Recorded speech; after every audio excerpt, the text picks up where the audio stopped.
has just been exposed as giving access to the US 3 months earlier than Canada gets. Hey everybody, how's it going? It's Russell Matthews here, and I'm back with a Canadian update for you. Something just happened in the Canadian government that some are saying could push Canadians back on the list of who will get vaccines for the coronavirus first. But at the same time, other people are saying that this is just a fear tactic that some politicians are using to stay out of the limelight. Yesterday, a motion passed that would force the Liberal government to expose a whole bunch of documents that have to do with their dealing with this pandemic. This is supposed to cover all aspects of the way that they responded to this virus. So it seems like they're going to have to provide documents about all the money that they spent on this virus, and a lot of people think that they may not have done the best job in allocating this money. Now, many people see this transparency as a good thing, but the Liberals are coming back and saying, what have you guys done? They're suggesting that if they are forced to make these documents public, that some companies who the government of Canada is working with to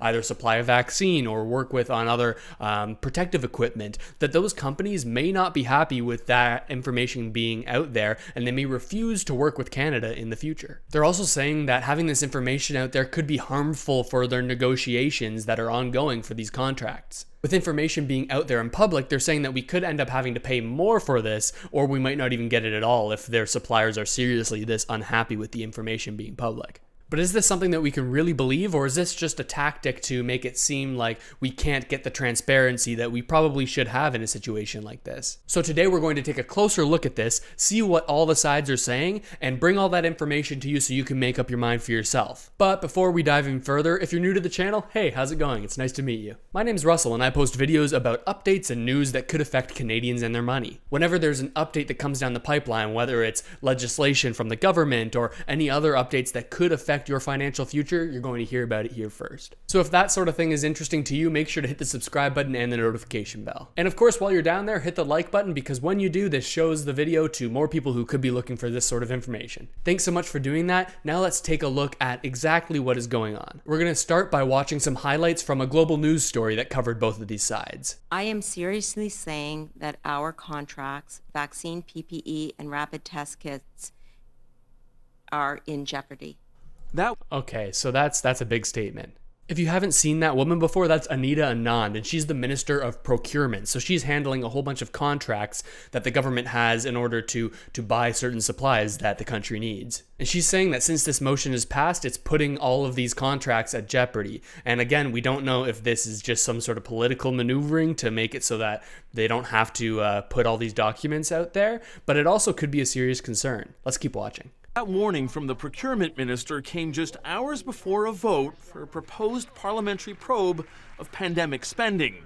Anita Anand says disclosing details of the deals the government has brokered with certain companies will put a chill on future negotiations and put Canadians at risk.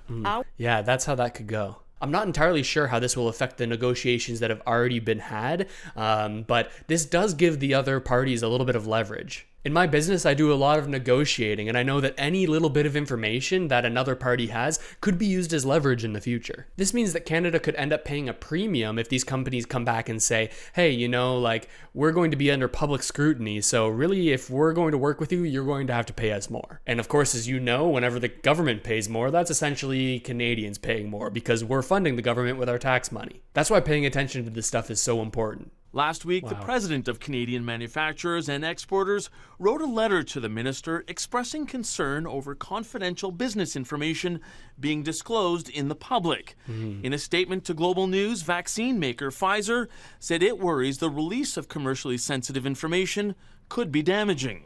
Okay, so that's a big deal. Pfizer's manufacturing vaccines, so if we damage this relationship with them, that could be a bad thing. And it seems like it's not just this minister who's saying it, but it's actually people who are high ups at these companies. Now, this statement could be seen in one of two ways. First, a lot of people are going to say, well, if they're doing shady business, that's exactly why they wouldn't want documents to be out there in the future. So do we really trust these kind of companies? And that could be the case. But on the other hand, if I was working in one of these companies and I had discovered something or had some process that was unique to us that made our services or our products better, I wouldn't want this information reaching the public or reaching other companies that could sort of iterate on this and steal our work. It's so difficult to tell when companies are just kind of maneuvering politically or whether or not it is a true concern. Be damaging. It's just asking some basic questions. The Conservative health critic says her motion is about government accountability of pandemic spending, not revealing commercial sensitivities, which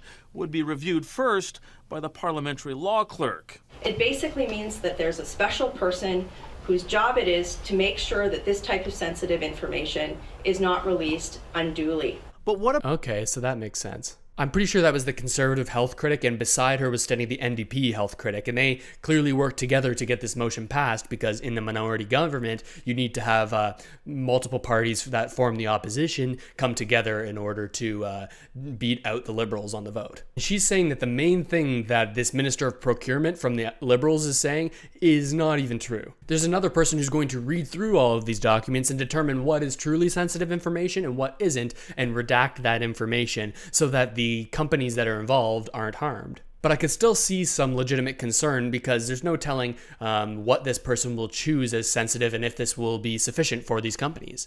What about that claim that businesses would walk away from negotiations with Canada if certain information was published? This expert on government business relations says you have to balance transparency and privacy concerns. The privileged information that we might have shared with government in order to get that procurement contract going, how do we know that it's not going to get in the hands of the public? Well, transparency will be just as important when the government presents a budget update this fall. But in a virtual discussion with the Canadian Chamber of Commerce, Prime Minister Justin Trudeau said that update will not contain a fiscal anchor. Donna? Okay, Mike. Okay, so that's clearly it for this story. So you can see the two sides starting to develop here, and I believe that a lot of the footage that was taken here was from before this vote actually passed. So let's take a look at this Minister of Procurement and what she's saying now in comparison to what she was saying before the vote actually went through. We've seen some letters in advance of this vote from companies like Pfizer and from manufacturers and other groups warning of the consequences of this. Has anybody flat out told you that they will walk away from doing work with the Government of Canada on any of these procurement issues if this motion were to pass? That's the big question.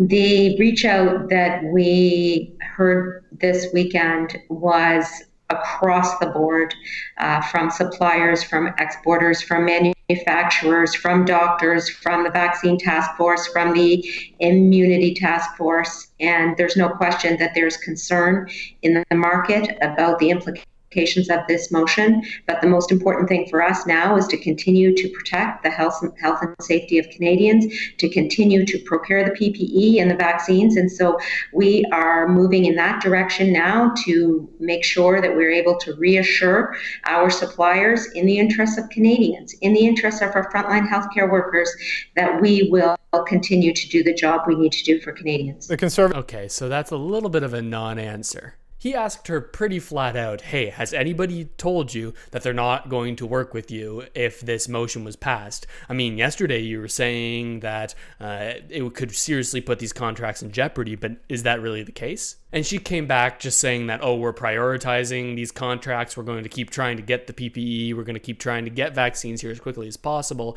But she didn't really answer if anyone had said, hey, we're walking away. And it's an interesting question for these companies. I mean, these are potentially hundreds of millions of dollars worth of contracts with companies. So would this sort of information getting out about their potential private information make them make the decision to not work with the country for this reason? Now let's take a look at what the Conservative health critic, the woman that we saw speaking before, has to say about the vote now that it's actually passed in her favor. What if the government is right, though, that the level of disclosure you're calling for here could cause potential suppliers to walk away? The one thing that the minister is right about is that the health and safety of Canadians is in jeopardy right now. And I mean, that's fairly obvious with the numbers that we're seeing with regard to increases in cases in coronavirus.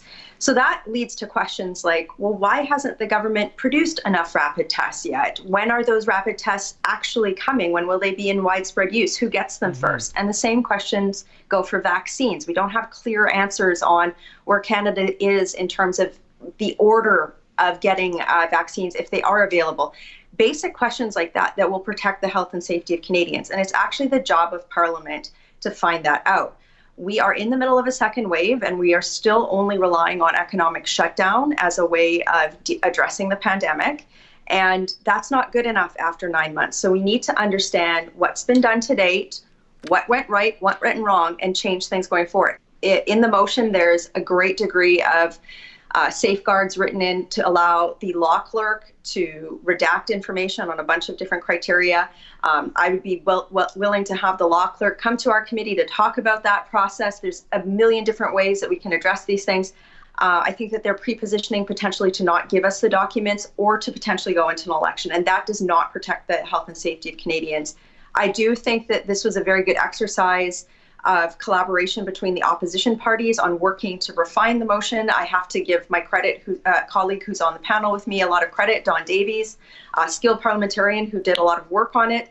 I have no concerns outside of just being very excited that we are going to finally get some answers after prorogation, the shuttering of Parliament, and Liberals blocking committee, and hopefully have a better plan for Canadians to address the pandemic. Okay, I do want to... Okay, so that's a lot of information, a long-winded answer, I'd say. There were a couple points in there that she made. She talked more about how, like, okay, their argument doesn't even make sense because all of this information is going to be redacted. And she also said something that seems to be true. I mean, the Liberals have done a good job in getting money out there to people who need it most with all of these benefits that we've been talking about on the channel over the past while. But there hasn't been a lot of transparency about how some of the larger dollar contracts have gone, how they're spending their money, where they are in the process, and when we can actually expect some sort of results from it. So she and the Conservatives are just looking for some transparency on this issue so that Canadians can know what's been going on. But on the other hand, there are people who have been saying that having this level of transparency and the work that it takes to take this close of a look at it could seriously delay the process, and our focus should actually be on just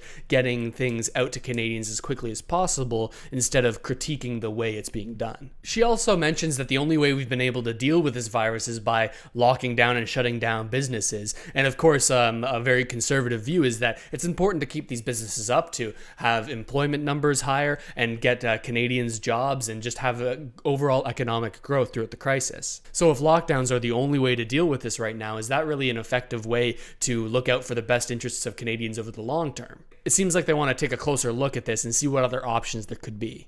And, you know, I want to point out, it's my understanding that Donald Trump's U.S. has already released a contract with Moderna. I mean, there's some appropriately redacted information, but they've released a vaccine contract. And I think Pfizer is one of the companies that has just been exposed as giving access to the U.S. 3 months earlier than Canada gets. So these are the kinds of questions that I think we need to look into. And we're responsible parliamentarians. Michelle is, we are. We understand that there are sensitive parts of these motions.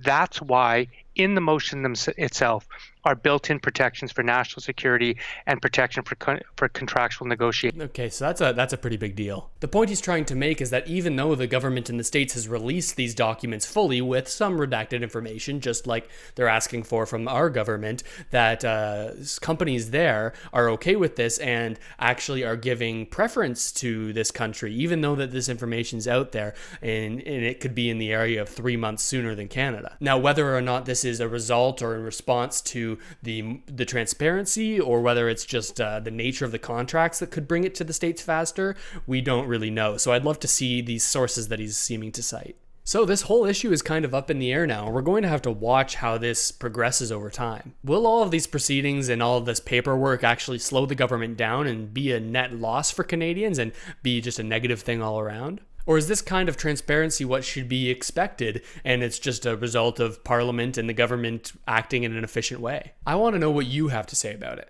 Do you think Trudeau and the Liberals don't need to have this sort of oversight and that it's better for them to be able to work quickly? Or on the other hand, do you think that it's worth a little bit of extra work and potentially a little bit of extra time to make sure that they're doing it in a way that's effective for all Canadians? And while you're down there, make sure to hit that like button. Again, this spreads the information that could be important to a lot of Canadians. And of course, if you haven't already, make sure to hit that subscribe button and the notification bell. I'm bringing news like this and information and updates that could affect Canadians and could affect what they're doing with their money over the long term every single day. So you're going to want to stay updated with that. And with all of that said, thank you so much for watching, everybody. I really hope some of this information has made you think about what we should be doing as a country, and I'll see you next time.